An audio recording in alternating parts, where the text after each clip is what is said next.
So first of all, before I get this video started, I just want to thank you guys that were reaching out to me on Instagram. Just, you know, saying sorry for what happened to your car for whatever reason, but I appreciate it. I mean, it's gonna be a pretty easy fix. Hopefully, it's just an injector, but here we go. I just got this in the mail today. That's the injector itself. And here's our injector removal tool that I just got as well. So this will work on N20 motors, N55 motors, and S65 motors.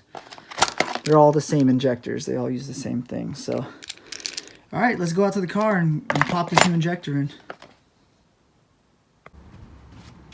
So first thing we're going to do is we're going to go ahead and get the car into the spark plug service position.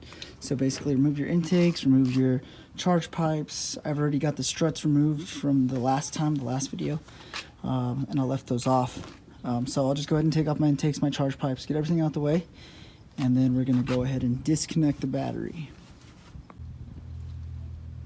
So now that we got the charge pipes off, intake removed, I went ahead and removed the battery, or sorry, the positive terminal. I just put the engine cover in between, so that way it just stay back here. I got all my trim back here and everything loaded up, so that way when I got these parts it was easier. See, everything's in the back seat. I got all my bolts over there. So, all right. So now what we're gonna do is we're gonna go ahead and unscrew this fuel rail right here. And what I'm gonna do is I'm gonna use one of these. Typically, you'd like to have a wrench that would actually fit on because you'd have more clearance, but I don't have it, even though I have all these fucking wrenches. So yeah, I'll check back in. So here, so this one first, then this one second. Now you're gonna have some gas leaking. That's fine. That's normal. But we're gonna need to remove these so that way we can get the fuel rail out of the way. So that way we can go ahead and get those two back there. I'll check in a sec. Just found out that you need to remove the front intake so that way you can unscrew the J pipe off the heat exchanger, and we have to actually remove the whole heat exchanger. So we got a clip back here we got to take out. We have some Torx bits right there we got to take out. Some hoses we got to disconnect right here. You should leak a little bit of coolant, but it shouldn't be enough to where you have to worry about doing a whole coolant flush. Maybe just top off a little bit, but I mean, you can always check your reservoir after you're done. All right, gents, so I removed the heat exchanger. All right, I followed a video that I'll link in the bio to go ahead and do that. So once you get to the part where I was at, just go ahead and click on that video, watch that video on how to remove it, and then come back here. I fucking dumped a shitload of coolant all over this fucking thing, so just make sure you dry it off. Try not to get anything in that pipe, but then again, if you're replacing the injector anyways, you're gonna have to change your oil, because you have fuel in your oil. So it doesn't even really matter if you get a little bit in there, but just try not to fucking drown the engine. And then all we gotta do now is just remove. I already removed 1, 2, 3, and 4 bolts to get the fuel line loose, and then go ahead and disconnect the electrical plug in the back right here. That's normally connected over there. So just go ahead and do that real quick, and then you should be able to pull the fuel line out. All right, so I went ahead and undid those 4 black bolts that held on the fuel rail right here on the side, and then I was able to just finagle the fuel rail out after I unloosened every single bolt off each injector, and then obviously those 2 at the beginning that I told you guys to do.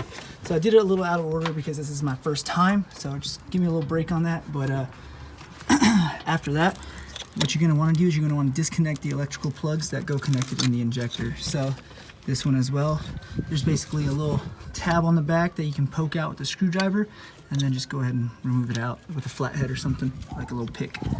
And then we're going to go ahead and mount up our tool. After messing around with the tool a little bit, figuring out how it works, I was able to pull out the injector. Here's what it looks like, guys.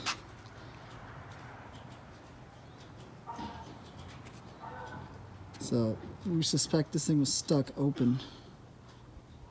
See if it focuses on the tip of it. Probably not. I think that's the best it's gonna do.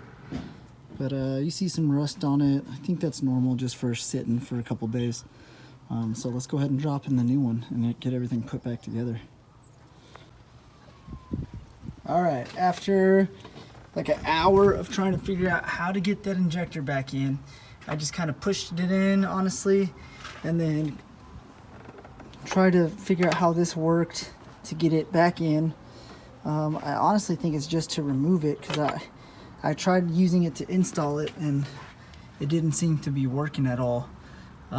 So I kind of put enough pressure on it to where when I pulled on it, it didn't pull out, or it didn't fall out, or come out, I mean.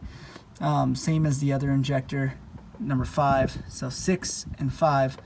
5 I didn't even touch. I just made sure that it didn't come out.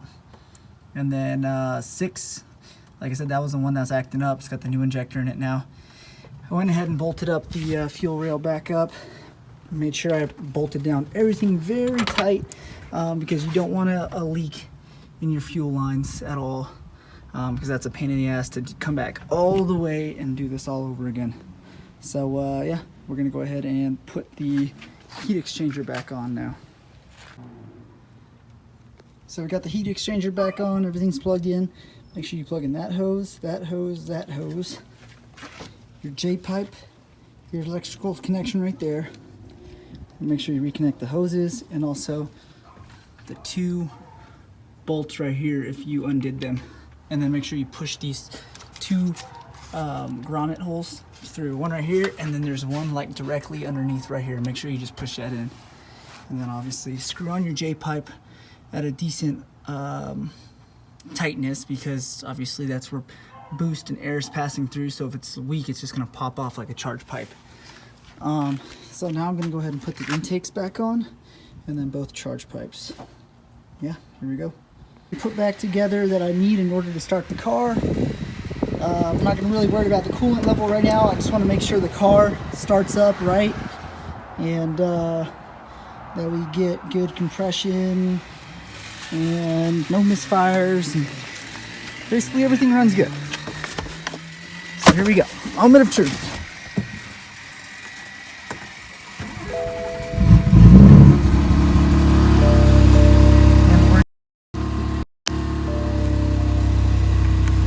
I did it, honestly. I'm fucking so surprised. Oh my god. Yes. Yes.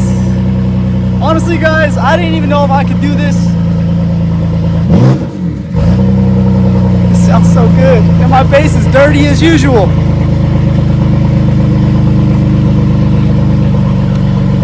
Thank God.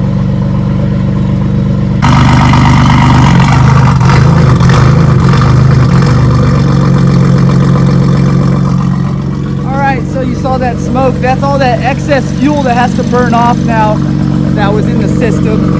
But running smooth, running fine.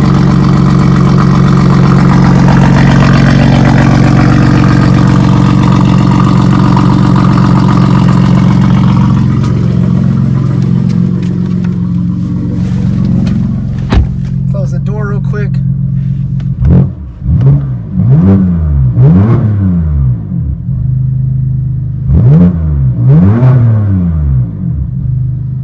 So I'm gonna go ahead and change the oil, get everything done, and check in with you guys when I'm done with that.